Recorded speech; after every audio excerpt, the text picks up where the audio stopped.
श्री कृष्ण और ब्रह्मा जी की कथा। ब्रह्मा विमोहन लीला श्रीमद् भागवत महापुराण दशम स्कंध पर आधारित।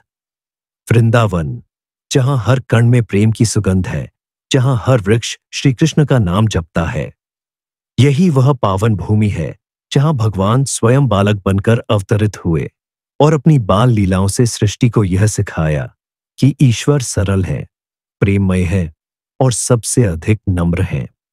आज हम सुनेंगे उस लीला की कथा जहां स्वयं सृष्टिकर्ता ब्रह्मा जी भी भगवान श्री कृष्ण की अद्भुत शक्ति को पहचान नहीं पाए और कैसे एक बालक ने ब्रह्मा को नम्रता का पाठ पढ़ाया। वृंदावन की हरी भरी घाटियों में छोटे से गोपाल श्री कृष्ण अपने सखा बालकों के साथ गायें चराते हुए घूम रहे थे। सूरज की किरणें यमुना के जल पर चमक रही थीं और श्री कृष्ण की बांसुरी की तान वातावरण को दिव्यता से भर रही थी।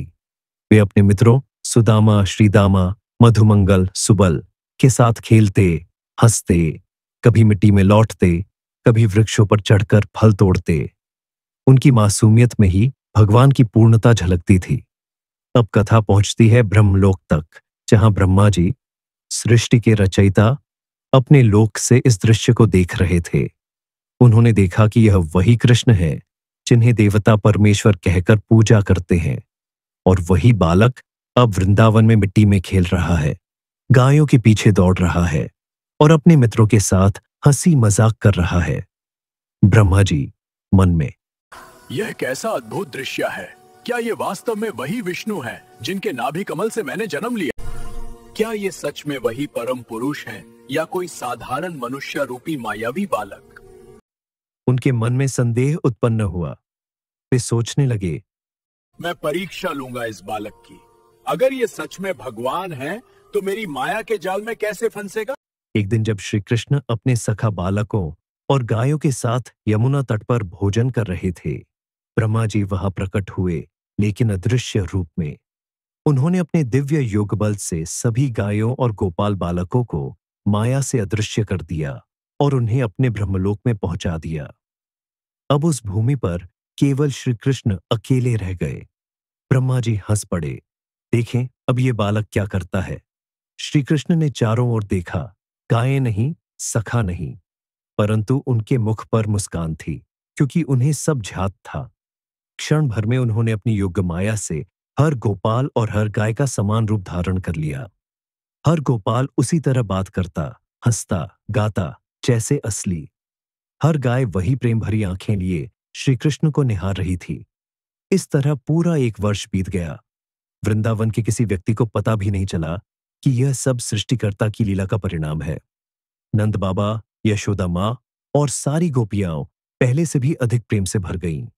उन्हें अपने बालकों से, गायों से और यहां तक कि एक दूसरे से भी असामान्य लगाव महसूस होने लगा, क्योंकि सबके भीतर अब स्वयं कृष्ण का अंश विद्यमान था। यह वह वर्ष था जब प्रेम ने स्वयं को हजारों रूपों में बांट लिया। 1 वर्ष बाद ब्रह्मा जी अपने लोक से लौटे, सोचते हुए, अब देखता हूं इस बालक की दशा क्या है। पर जब उन्होंने धरती पर देखा तो वे स्तब्ध रह गए। सभी गोपाल और गायें वहीं थीं, वैसी की वैसी। उनकी आंखें फैल गईं। ये कैसे संभव है? मैंने तो इन्हें अपने लोक में रखा था।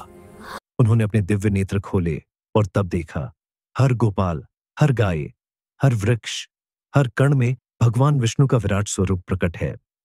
सहस्रों विष्णु रूप, 4 हाथों वाले, शंख चक्र गदा पद्म धारण किए, हर दिशा में चमक रहे थे। ब्रह्मा जी ने देखा, हर एक बालक के भीतर अनंत ब्रह्मांड है। हर मुस्कान में सृष्टि की गूंज है। वे समझ गए, यह कोई साधारण गोपाल नहीं, बल्कि वही परम सत्य है जिनकी माया से उन्होंने स्वयं जन्म लिया था। हे प्रभु, मैं आपको अपने ज्ञान से नहीं पहचान सका। आपकी माया इतनी अद्भुत है कि स्वयं सृष्टिकर्ता भी उसमें भ्रमित हो सकता है।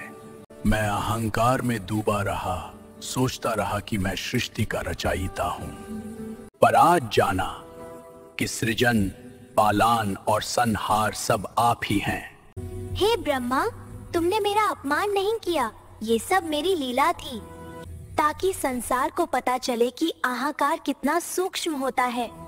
जब तक जीव विनम्र नहीं बनता, तब तक वह मुझे नहीं पहचान सकता। ब्रह्मा जी ने बार बार प्रणाम किया। उनके आंसुओं ने वृंदावन की धूल को भी पवित्र कर दिया। उन्होंने प्रण लिया, अब मैं कभी किसी भी रूप में भगवान की माया पर संदेह नहीं करूंगा। और फिर वे अपने लोक को लौट गए, किंतु उनके हृदय में श्री कृष्ण के उस बाल रूप की स्मृति सदा के लिए अंकित हो गई। मित्रों, इस कथा में भगवान ने हमें एक गहरी सीख दी कि ज्ञान, पद या शक्ति से नहीं, केवल भक्ति और विनम्रता से ही ईश्वर की पहचान संभव है। जब तक मनुष्य अपने अहंकार को नहीं छोड़ता, तब तक सत्य उसके सामने होते हुए भी छिपा रहता है। जय श्री कृष्ण। वृंदावन की रज में नमन।